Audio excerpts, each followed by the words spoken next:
CBSE 10ാം ക്ലാസ്സിൽ 2 ഘട്ട board പരീക്ഷയ്ക്ക് മാർഗ്ഗരേഖ ഇറക്കി. ആദ്യഘട്ടത്തിൽ മാർക്ക് കുറഞ്ഞാലോ പരാജയപ്പെട്ടാലോ പരീക്ഷ വീണ്ടും എഴുതാം. നടപ്പിലാക്കുക വരുന്ന അധ്യയന വർഷം മുതലാണ് എന്ന വ്യക്തതയുമുണ്ട്. 10ാം ക്ലാസ് പരീക്ഷ എഴുതാൻ ഇനി ടെൻഷൻ വേണ്ട. പരാജയപ്പെട്ടാൽ വീണ്ടും അവസരമുണ്ട്.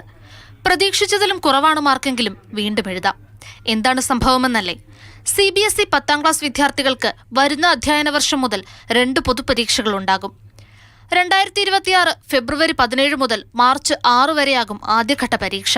ഏപ്രിൽ 20-ന് ഫലം പ്രഖ്യാപിക്കും. മെയ് 5 മുതൽ 20 വരെയായി നടക്കുന്ന 2ാം ഘട്ട പരീക്ഷയുടെ ഫലം ജൂൺ 30-നും പ്രഖ്യാപിക്കാനാണ് നിലവിലെ തീരുമാനം. ആദ്യഘട്ട പരീക്ഷ പ്രതീക്ഷിച്ച മാർക്കോടെ പാസ്സായവർ 2ാം ഘട്ട പരീക്ഷ എഴുതണമെന്നില്ല.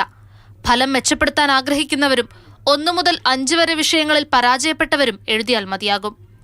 2ാം ഘട്ടം മാത്രം എഴുതുന്നവർക്ക് ഇംപ്രൂവ്മെന്റിന് അവസരമുണ്ടാകില്ല. അടുത്ത വർഷത്തെ ആദ്യഘട്ട പരീക്ഷ എഴുതുകയാണ് പരിഹാരം.